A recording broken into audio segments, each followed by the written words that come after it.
네. 오늘 이제 사도행전 16장까지 왔습니다. 여러분 잘 아시는 넬슨 만델라 대통령, 그분은 이제 그 세계 인권운동의 어떤 상징적 존재다 할 수 있죠. 남아공화국에서 27년간 옥살이를 하고 난 뒤에 풀려납니다. 그 이후에 대통령이 되기 전에 미국의 초청을 받아서 미국으로 갑니다. 뉴욕 공항에 내리는데 말씀드린 것처럼 아직 남아공화국의 대통령이 되기 전이었기 때문에 어떤 국빈의 자격으로 방문한 것이 아니었어요. 그런데 그가 그 뉴욕의 존 F 케네디 공항에 내리니까 약 한 75만 명 정도가 되는 시민들이 아주 열화와 같이 만델라를 환영을 합니다.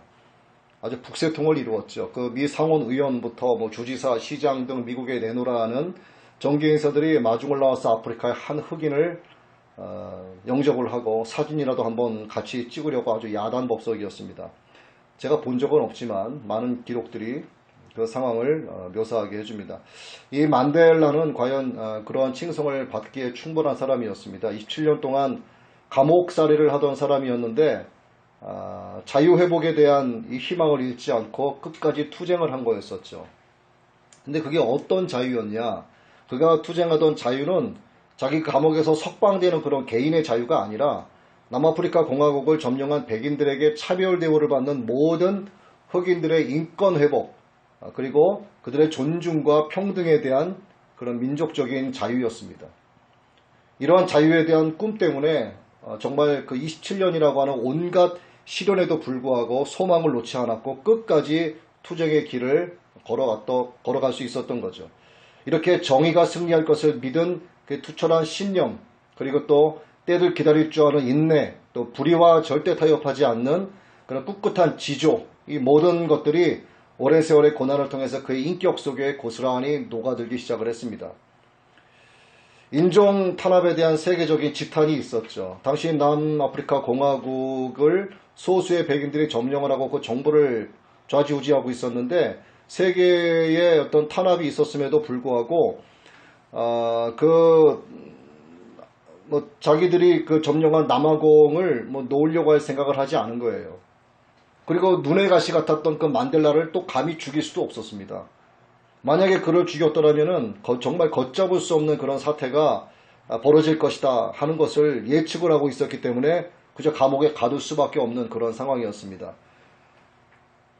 만델라가 바라던 자유와 해방의 날이 가깝게 되는 것은 그를 죽이면은 큰 폭동이 일어날 것이라는 예측 때문에 죽일 수가 없었던, 그걸 죽였으면은 진짜 걷잡을 수 없는 그런 일이 일어나서 자기네가 붙잡고 있는 그런 그 나라의 임시 정부 이거를 서로 놓을 수밖에 없는 그런 상황이 돼서 두려워했던 거였었죠. 그래서 만델라 27년이라고 하는 긴 세월이 결코 헛되지 않았습니다. 감옥 안에서 겪는 그의 고통이 억압과 그 폭력에 짓눌려 살고 있었던 그 흑인들에게 감동으로 이제 전해지기 시작을 하는 거죠. 그래서 그들에게 큰 위로와 용기가 되었었습니다. 그래서 많은 사람들이 감옥 안에 있는 만델라를 지지하고 그를 기다리고 있었죠.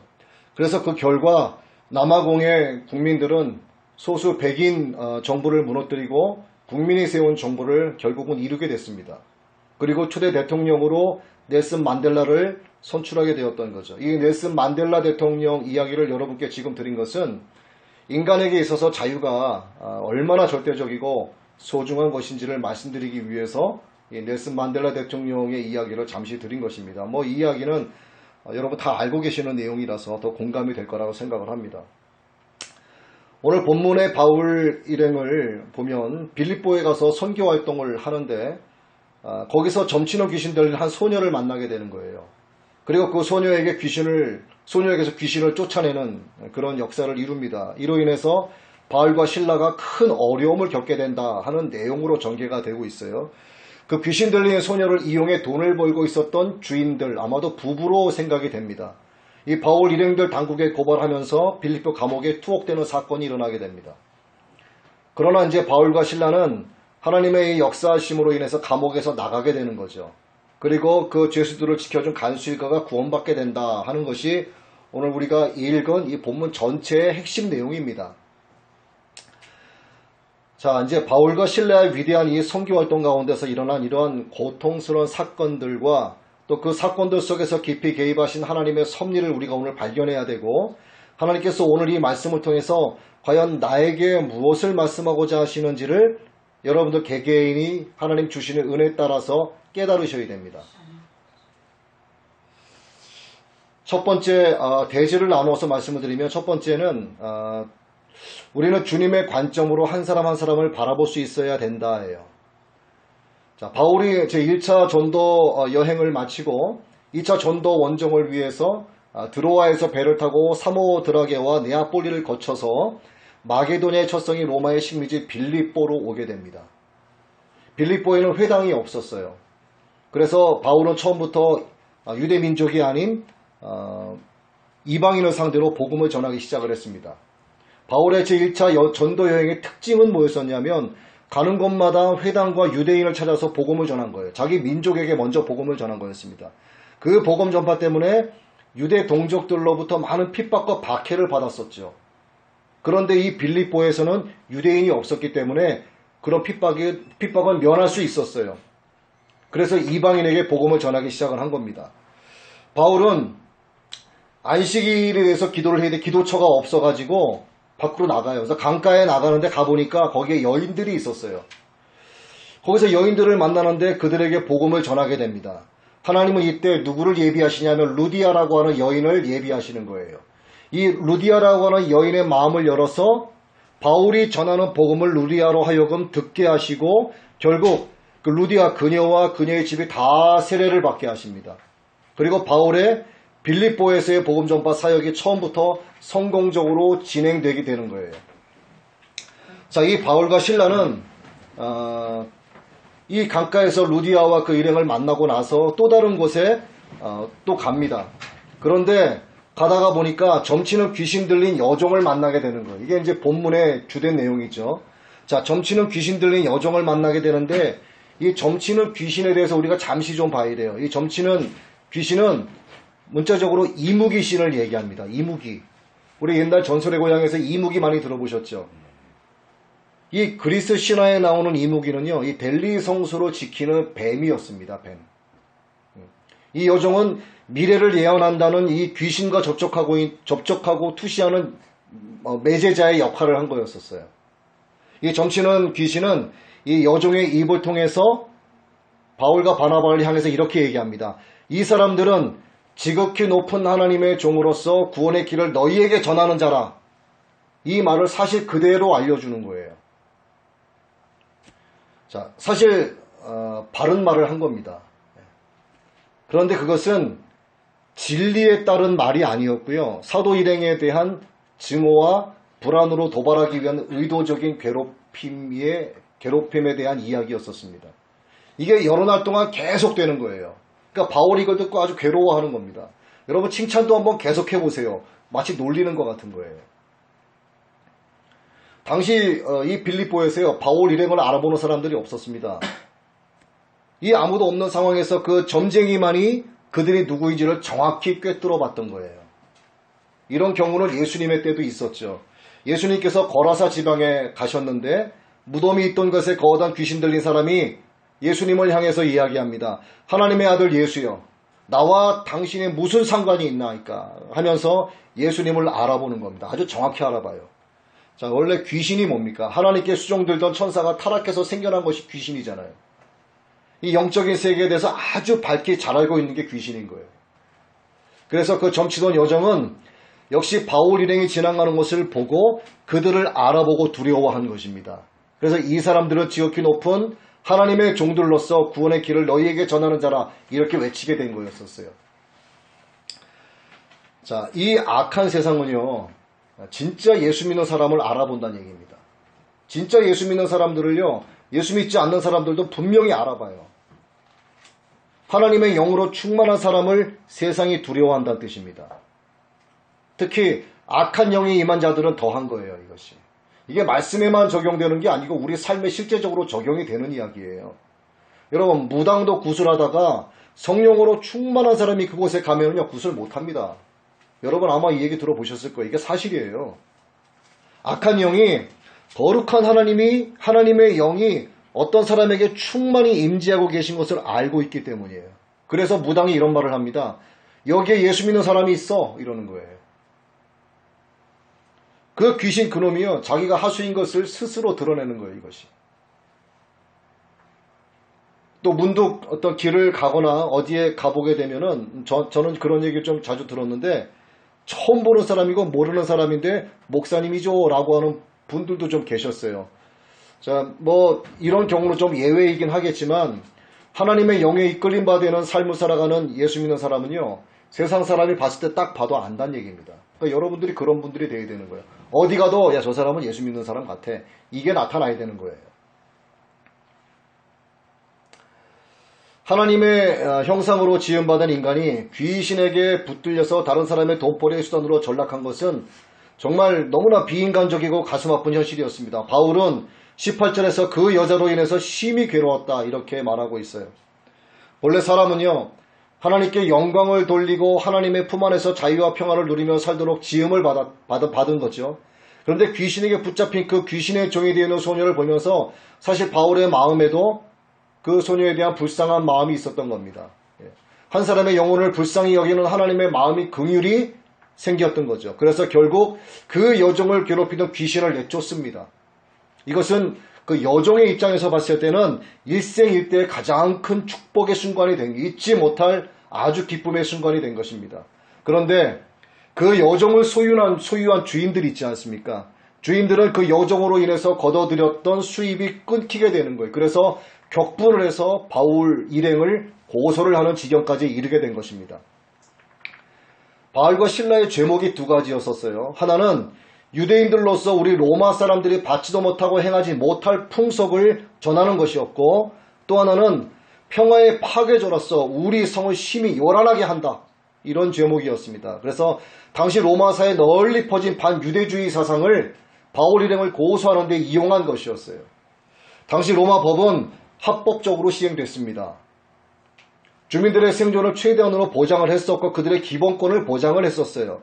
특히 로마의 시민들에겐 더했었죠. 로마 시민권을 가진 로마 시민은 합당한 재판 절차를 밟아서 정지하기 전에는요, 절대로 체포나 구금이나 채용을 할 수가 없었어요. 그리고 총독의 재판이 부당하다라고 생각이 될 때는 황제에게 상소해서 황제 앞에서 변호할 수 있는 그런 특권을 가지고 있었습니다. 그런데 로마의 시민권을 가지고 있었던 바울은 한마디 변명할 기회도 없이 순식간에 송살을 당하고 심하게 매를 맞고 감옥에 갇히게 된 상황을 맞게 됐습니다. 자, 바울과 실라를 고소한 그 여종의 주인들, 이들이 돈에 눈이 어두웠었죠. 자기의 이익만을 생각하는 사람들이었습니다. 그 여종의 점괘에 귀신이 들려 있었던 것처럼 그 주인들은요, 돈귀신이 들려 있어요. 돈귀신. 어쩌면 오늘날에도 가장 큰 영적 올가미를 꼽으라고 하면 돈의 올가미가 아닌가 싶습니다. 돈의 올가미. 그들에게는 사람의 생명과 영혼의 존귀함보다는 돈의 가치가 더 큰 거죠. 자기에게 이익이 되는 일이라면 다른 사람의 건강과 생명을 어떻게 되든 아랑곳하지 않고 돈벌이에 나서는 거예요. 청소년에게 뭐 술과 담배를 판다는 거, 뭐 이런 것도 다 마찬가지고, 환각 물질이나 마약 판매 다 마찬가지죠. 그런 것들은 서슴지 않는 게 자기의 유익만을 추구하는 자들의 일상사가 되는 겁니다. 그 영혼이 망가지든 말든 관계가 없는 거예요. 이게 주인이 그런 사람들이었었어요. 또 우리가 먹거리도 마치 이 땅에 그 생명을 가꾸는, 우리가 사람이 먹는 그 먹거리, 이 농민들의 마음, 이 농심마저도 병들어서 우리 식탁에 오르는 그런 음식물 하나하나도 사실은 마음대로 먹을 수 있는 시대가 아닙니다, 지금은. 그래서 유기농 매장이 자꾸 생겨나는 거죠. 유기농을 먹어보니까 확실히 다르긴 합니다. 확실히 달라요. 예를 들어 똑같아 보이는 배추도요, 뭐 독한 약이 묻었냐, 아니면 약치지 않고 순수 무공해로 자랐느냐, 이런 차이가 있는 거예요. 보기에 똑같은 거예요. 근데 우리 신앙인들도 사실은 마찬가지예요. 정말 순수 신앙이냐, 아니면 세상 돈귀신의 더러운 영에 물들었냐, 그런 차이입니다. 그러니까 우리 신앙인들도 정말 유기농 신앙인이 되어야 되는 거예요. 예수 제대로 믿지 않으면 거대한 만몬신, 즉 돈귀신 지배 아래에 있는 세상 바다에 휩쓸려 갈 수밖에 없는 거예요. 그러니까 정신 똑바로 차리지 않으면은 내가 예수 믿는다고 말을 해봐야 아무 소용없는 겁니다. 하나님의 은혜가 있죠. 우리에게 하나님의 은혜가 있습니다. 하나님의 은혜가 뭐예요? 하나님의 은혜는요, 선포되는 하나님의 말씀을 깨닫게 하시는 것이 은혜예요. 또 말씀을 생명의 범으로 삼고 살아가게 하는 게 은혜입니다. 내 눈으로 볼 수 없는 것을 보게 하는 그것이 은혜인 거예요. 그래서 내가 진짜 예수 믿는 사람이라고 한다면 로마서 5장 2절의 말씀처럼 예수 그리스도로 말미암아 믿음으로써 있는 은혜의 자리에 날마다 들어감으로써 하나님의 영광을 바라보고 즐거워하는 것, 이것이 하나님의 은혜를 입은 사람들이 하나님의 은혜를 망각하지 않고 살아가는 성도의 모습인 거예요. 이와 같은 은혜 때문에 예수님의 십자가를 보게 되는 것이고, 이와 같은 은혜 때문에 예수님의 영광스러운 부활의 메시지를 듣는 귀가 열리게 되는 것이고, 이와 같은 은혜 때문에 예수 그리스도가 나의 구주라는 사실을 고백하는 마음의 문이 열리게 되는 것입니다. 근데 놀랍게도 하나님은요, 어떤 사람들에게는 이 은혜를 주시지 않는 거예요. 그뿐 아니라 아예 듣지 못하도록 귀를 막아버리십니다. 혼미한 심령을 주시는 거예요. 보지 못하는 눈을 주시는 겁니다. 이게 지금 현재 이스라엘에게 행하지고 있는 로마서 11장의 말씀이었잖아요. 하나님이 이렇게 만드시면요, 다음과 같은 무서운 저주가 임하게 되는데, 로마서 11장에서 시편을 인용해서 하나님의 저주를 사도 바울이 말합니다. 로마서 11장 9절인데 다윗이 이르되 그들의 밥상이 올무와 덫과 거치는 것과 봉이 되게 하옵시고, 밥상, 그들의 눈은 흐려보지 못하고 그들의 등을 항상 굽게 하옵소서. 하나님의 저주가 이렇게 임하는 거예요. 그들의 밥상이 뭐냐 이거죠. 그들의 밥상이 그들의 올무와 덫이 된다 이 말입니다. 결과적으로 예수 믿으면 밥 먹여주냐 이거예요. 야, 교회 나가면 떡이 나오냐 이겁니다. 예수님보다 중요한 게 뭐란 얘기예요 이것이. 구원의 문제보다 중요한 게 먹고 사는 문제란 얘기예요. 예수 믿는 것보다 밥상이 더 중요한 겁니다. 그들에게는. 그래서 끝까지 예수 믿지 않는 사람들에게는요, 아무리 여러분들이 전도를 했는데도 끝까지 거부하는 사람들은 어떻게 해야 되겠습니까? 밥을 많이 사줘서 보내면 돼요. 밥상, 이 밥상이란 사람들이 밤낮 없이 추구하는 육적인 관심사를 상징합니다. 그 관심사가 돈이면 그의 밥상은 돈이 되는 것이고요. 그의 관심사가 권력과 명예면 그의 밥상이 그게 되는 거예요. 세상에 먹고 마시며 즐거워하는 것을 바라지 않는 사람이 어디 있겠습니까? 그런데 이것이요, 하나님이 주시는 분복이라는 사실을 잊으면 안 되는 거예요. 내가 먹고 마시고 쓸 수 있도록 하나님께서 은혜 베풀어 주시고 때를 따라 채워주시는 이것이 하나님이 주시는 은혜의 분복이다. 이 사실만 망각하지 않으면 되는 거예요. 이걸 망각하면 만몬 귀신이 들어가는 거예요. 만일 하나님의 은혜와 이 누리는 분복의 주객이 전도가 됐다. 그러면 조금 전에 말씀드린 로마서 11장 9절의 말씀대로 그들의 밥상은 올무와 덫과 거치는 것과 보응이 되는 거예요. 하나님의 이 저주가 세대를 구별하겠냐 이거죠. 구약시대, 신약시대, 오늘날의 시대를 구분하겠냐 이겁니다. 아니면 하나님의 축복이 구약시대, 신약시대, 지금의 시대를 구분하겠냐. 절대 구분되지 않습니다. 하나님의 저주와 하나님의 축복은요, 시대를 막론하는 거예요. 왜 그러냐? 하나님은 사람들이 있는 곳, 인간이 있는 곳에 언제나 하나님은 계십니다. 하나님은 시공간을 초월해서 어디에나 계시는 분이에요. 하나님은 하나님을 찬양하고 경배하는 예배 자리에 항상 함께 계십니다. 예수 그리스도의 이름으로 자기를 부르고 기도하는 그곳에 항상 하나님이 귀 기울이고 계시는 거예요. 그리고 오늘 이 예배의 자리에도 우리와 지금 하나님이 함께 계시는 겁니다. 그래서 인간에게만 과거와 현재와 미래의 시공간적인 구분이 있는 것이지 하나님께서는 언제나 현재인 거예요. 하나님의 입장에 언제나 현재입니다. 이것이 하나님의 속성 중 하나님의 편재하심을 가리키는 거예요. 우리는 이 여종의 주인들처럼 눈에 불을 켜고 세상 밥상의 가치를 부여할 것이 아니라 먼저 사람의 생명과 그 혼의 고귀함을 볼 수 있는 눈을 가져야 되는 거예요. 이게 은혜를 입은 자가 세상을 바라보는 관점입니다.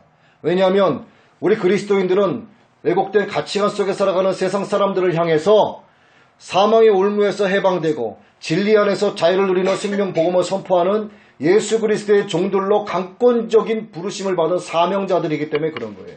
그래서 하나님의 은혜를 아는 사람들은, 하나님의 은혜를 망각하지 않은 사람들은 내가 예수 그리스도의 종된 사명자다라고 하는 사실을 늘 기억을 하는 사람들입니다. 사도 바울과 실라가 그 여종의 주인들과의 관점이 달랐던 것처럼 우리도 아버지 하나님의 마음을 품은 주님의 관점으로 한 사람 한 사람을 바라볼 수 있어야 되는 거예요.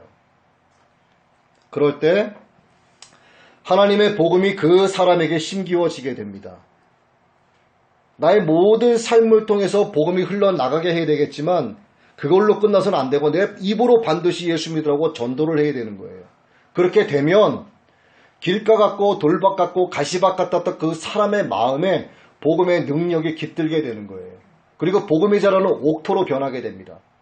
그 마음속에 있는 가시와 길가에 있었던 복음의 씨앗들, 그 다음에 그 돌멩이로 가득한 그 마음을 여러분들의 삶과 여러분의 입술을 통해서 돌멩이를 치워주고 가시를 다 없애줘야 돼요. 그 역할을 여러분들이 하셔야 되는 거예요. 그래야지 그 사람 마음이 옥토가 되는 겁니다. 그럴 때 또 한 사람이 진리의 말씀 안에서 자유를 누리게 되는 구원의 역사가 나타나는 거예요. 자, 우리가 두 번째 내지를 보면 기도와 찬송을 호흡하듯 해야 된다 하는 겁니다. 바울과 실라는 그 주인의 고소로 빌립보 감옥에 갇히게 되죠. 로마 사람들은 바울 일행이 자신들이 하지도 못하는 이상한 풍속을 전하였다 하고 그들을 붙잡아서 옷을 찢고 심하게 매질을 합니다. 그것도 많이 쳤다 하고 성경이 기록하고 있죠. 바울의 일행이 갇힌 감옥은요, 문이 열릴 때를 제외하고는 빛이 전혀 들지 않는 어두운 땅굴이었습니다. 그리고 그들의 발에는 아주 착고가 채워져 있었어요. 이 착고는 로마에서 사용된 나무로 만들어진 고문기구입니다. 이 목과 양 손발을 집어넣는 전신용이 있고 또 두 발만을 움직이지 못하게 하는 발목용이 있는데 아마도 이 바울 일행은 도망가지 못하게 양 발에만 착고가 채워져 있었던 것 같아요. 그들이 그런 깊은 곳에 내던져지면서 발에 착고까지 채워졌으니 정말 얼마나 괴로웠겠습니까? 더군다나 심한 매를 맞았기 때문에 심신의 고통은 정말 이루 말할 수 없는 상태였을 거예요. 그 정도면 끙끙 앓아 누워야 됩니다. 여러분들이 몰매 맞아가지고 착고가 채워졌다고 한번 생각을 해보세요. 거기서 기도가 나오고 찬송이 나오겠습니까? 그러나 그들은 그곳에서 기도하고 하나님께 찬양을 올려드렸어요. 도대체 어떻게 그 절망적인 상황 속에서 하나님께 기도하고 찬송할 수 있었을까? 여러분 다 겪어보셨지만 절망감이 생기면요 낙담하기 일쑤예요. 기도드리고 찬송하는 거 결코 쉽지 않습니다. 왜? 기도가 안 나와요. 기도가 안 나오는데 찬송이 나오겠습니까? 그래서 사람이 멍해지는 겁니다. 아무 생각 없어지는 거예요. 뭐라고 막 기도하고 싶어도 입이 떨어지지 않는 상황입니다. 하나님은 시편 기자를 통해서 50장 15절에서 이렇게 말씀하세요. 환난날에 나를 부르라. 내가 너를 건지리니 네가 나를 영화롭게 하리라. 이렇게 말씀하셨어요. 하나님은 이 약속의 말씀을 우리에게 주셨는데 우리는 여전히 근심하면서 한숨 짓습니다. 하지만 이 본문의 바울과 실라는 이러한 하나님의 신실한 약속을 굳게 신뢰하고 있었기 때문에 이 죽음의 고비에서도 좌절하지 않고 살아계신 하나님께 부르짖을 수 있었습니다. 자, 이 말씀을 제가 준비하면서 좀 곰곰이 생각을 해봤어요. 정말 이러한 상황이 닥쳐지게 되면 나도 그리고 우리 성도님들도 이 바울과 실라처럼 찬송하고 과연 기도할 수 있을까? 여러분 얼굴 하나하나를 제가 떠올리면서 한번 이 상황을 한번 제가 대입을 시켜봤어요. 과연 여러분 그럴 수 있을까? 근데 제가 이에 대한 명확한 답을 얻었습니다. 이게 조금 전에 제가 말씀드린 시편 50장 15절의 말씀이 우리에게 적용되어지고 있다라고 하는 축복된 사실이 그 답이었어요. 이게 어제 한국교회 음악원에서 우리 소장님께서 이제 설교 이후에 저한테 그 질문에 대한 사실 답을 제가 어제도 좀 일어나서 좀 답을 하고 싶었는데 오늘 여기서 또 하게 되네요. 과연 그런 상황이 됐을 때 정말 기도하고 찬송할 수 있을까 내가? 난 그 자신 없을 것 같다. 근데 하나님이 그렇게 하신다는 겁니다. 왜? 자, 들어보세요. 환난날에 나를 부르라. 내가 너를 건지리니 네가 나를 영화롭게 하리라. 이게 하나님이 말씀하신 거예요. 자, 우리가 환난 당할 때 우리가 하나님을 영화롭게 할 수 있도록 하나님이 해주시겠다라고 약속하셨기 때문입니다. 혹시 내가 바울과 실라와 같은 상황이라면 나도 그럴 수 있을까? 이것에 대해서 자신을 의심하지 말라는 말씀을 제가 분명하게 드립니다. 자, 왜? 여러분 스스로가 그렇게 하는 게 아니에요. 하나님이 미리 아시고 정하시고 부르시고 의롭게 하시고 영원하게 하시기로 작정하신 자기 백성에게 하나님 자신의 영화로움을 위해서 네가 나를 영화롭게 하게 될 것이다. 네가 그렇게 할 수 있도록 내 방법으로 너를 돕겠다라고 말씀하시는 거예요. 그러니까 여러분들은 나 자신이 없을 것 같아라고 해도 막상 그런 환경이 접해지게 되면 하나님께서 여러분을 도우셔서 하나님의 방법으로 네가 나를 영화롭게 하도록 하나님이 그렇게 이끌어 가신다는 얘기예요. 그래서 바울과 실라도 그렇게 할 수 있었던 겁니다. 그래서 바울과 실라에게만 해당되는 게 아니에요, 이것이. 이게 정말 큰 위로예요. 자, 바울과 실라 그들은 먼저 기도했습니다. 자, 부르짖는 기도 속에는 하나님을 향한 강한 확신이 담겨져 있었고요. 기도하는 가운데 하나님의 위로가 그들에게 임하게 된 겁니다. 그러니 하나님을 찬양하지 않을 수 없게 되는 거예요. 바울은 로마서 11장에서도 이스라엘의 민족권에 대한 하나님의 비밀을 말하면서도 온 이스라엘에 임하실 하나님의 공일하심을 확신하면서 하나님의 지식과 지혜의 부요함을 찬양했습니다. 또 지난주 목요 찬양 예배에서 말씀드렸습니다만 우리 신앙은 할렐루야로 귀결되어야 되는 거예요. 하나님을 찬양하는 걸로 귀결되어야 됩니다. 하나님을 찬양하는 것이 우리를 지으신 하나님의 창조의 목적에 부합된 삶을 살아가는 것이기 때문에 그렇게 살도록 하나님이 인도하신다는 뜻이에요, 이것이. 이러한 죽음의 계곡에서 부르짖는 바울과 실라의 기도와 찬송 가운데 하나님의 능력이 임하게 됩니다. 그 부르짖는 기도와 찬송이 이 칠흑 같은 감옥에서 울려 퍼지게 되자 큰 지진이 나게 되고 옥터가 움직이고 문들이 열리고 발의 착고들이 풀어지게 되는 현상입니다. 자, 그 당시에 기록된 사실 그대로 하나님의 능력이 임했습니다. 그런데 오늘날 부르짖는 기도와 찬송 가운데 하나님의 능력이 어떻게 임하게 되느냐를 보자고요. 그 당시에는 감옥의 문이 열리고 착고가 풀어지는 역사로 나타났는데 오늘날 부르짖는 기도와 찬송 가운데는 우리의 막혔던 문제가 해결되는 거예요. 풀어지지 않았던 근심의 매듭이 풀리게 되는 겁니다. 볕들날 없는 어두운 삶인 줄 알았는데 그 삶에 하나님의 빛이 임하게 되는 거예요. 또 아프고 병든 몸에 하나님의 치료의 광선이 임하게 되는 거예요. 짓눌려 있었던 삶과 억울한 삶의 보혜사 성령께서 변호하시는 역사가 나타나는 겁니다. 이것이 발목을 잡아 매고 있었던 착고가 풀어지는 역사고 감옥의 문이 열리는 역사인 거예요.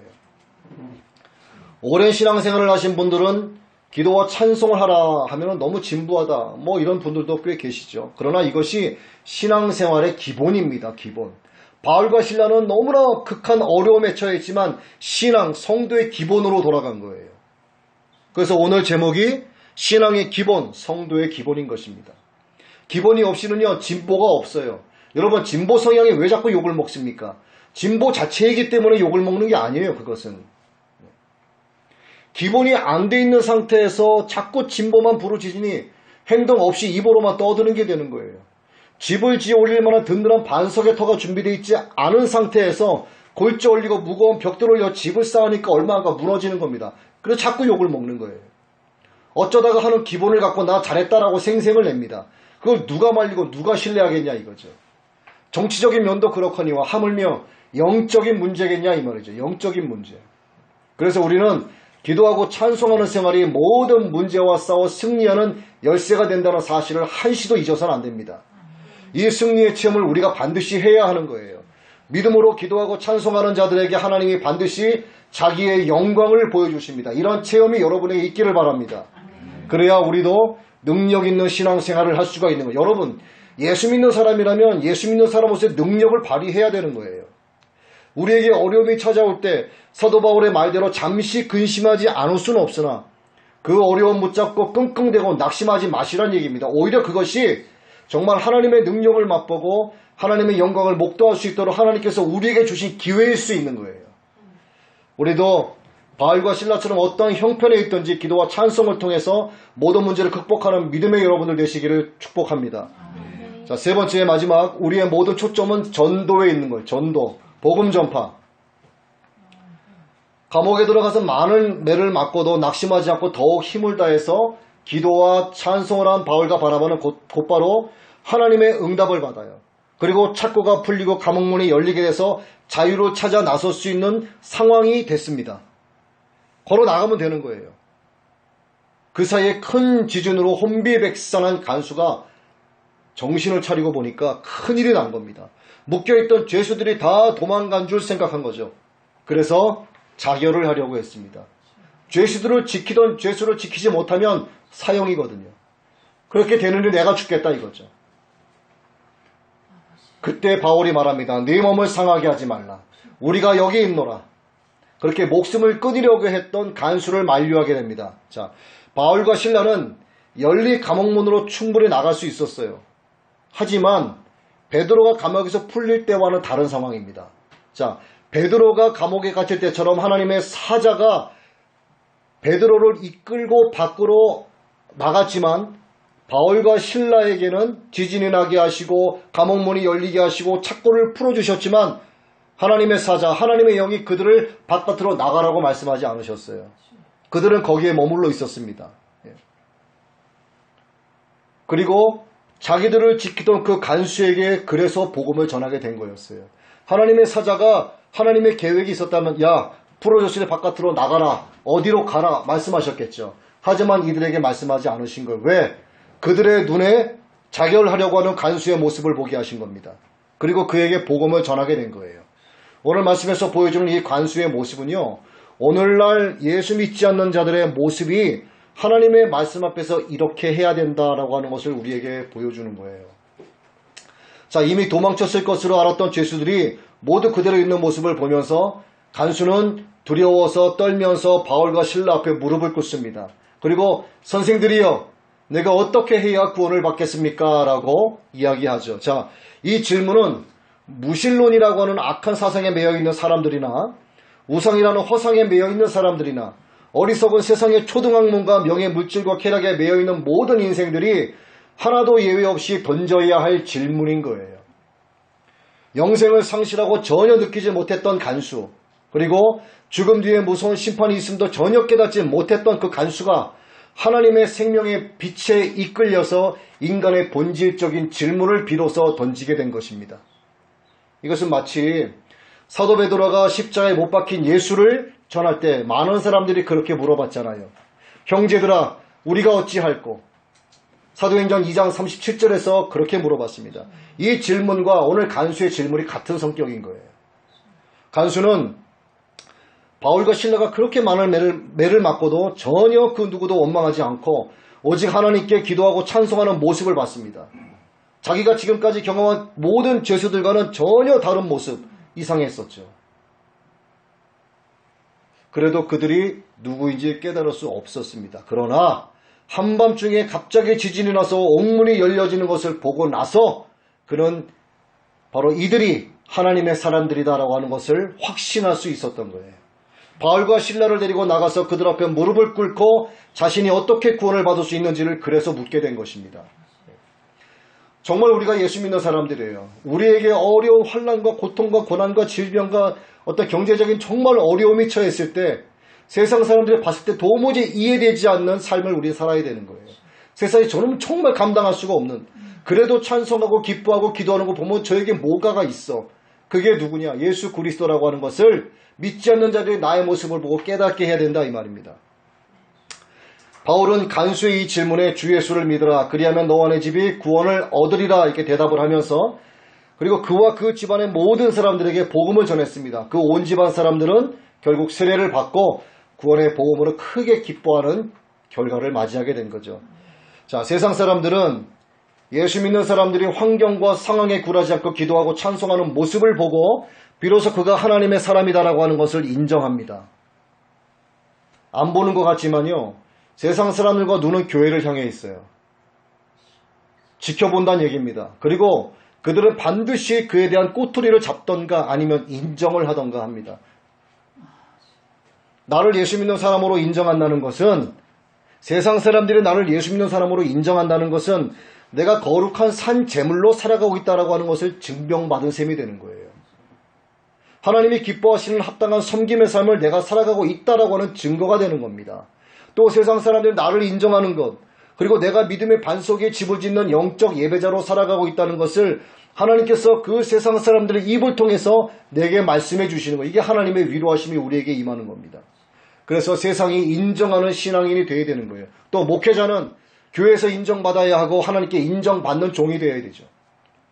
하나님께건 교회에서건 세상에서건 진짜 예수 믿는 사람으로 인정받기 위한 기본은 기도와 찬양인 거예요. 이러한 믿음의 열정과 복음 전파에 대한 열정이 우리에게 있어야 하는 것은 이게 또 성도의 기본이기 때문입니다. 이것이 모든 믿는 자에게 주신 주님의 복음 전파에 대한 지령이죠. 말씀을 정리합니다. 모든 일에는 기본이 있습니다. 기본으로 돌아가야 돼요. 이 신앙의 개혁은 기본으로 돌아가자예요. 이 기본이 뭔지를 알아야 되는 겁니다. 성도의 의무와 책임을 다하는 거예요. 복음 전파의 지령을 사명자로서 감당을 하는 겁니다. 신앙생활의 기본은 어떤 일에든 기도하고 기쁨으로 찬송하는 거예요. 성도의 기본 즉 의무와 책임, 복음 전하는 일에 게으르지 않고 전도의 기회를 놓치지 말아야 됩니다. 그래서 성도된 우리는 쉬지 말고 기도해야 되고 구원받은 것으로 인해서 항상 기뻐해야 되는 거예요. 여러분 기쁘면 저절로 찬송하게 됩니다. 이런 신앙생활의 기본이 있는 성도는 정말 이 기쁜 하나님 나라의 소식을 전하기 위해서 눈에 복음의 불을 켤 수밖에 없는 거예요. 우리 오늘 아둘람 복음 공동체 우리 교회 성도님 모두가 이런 신앙생활의 기본을 통해서 성도의 사명을 다하게 되시길 주님의 이름으로 축복합니다. 아멘.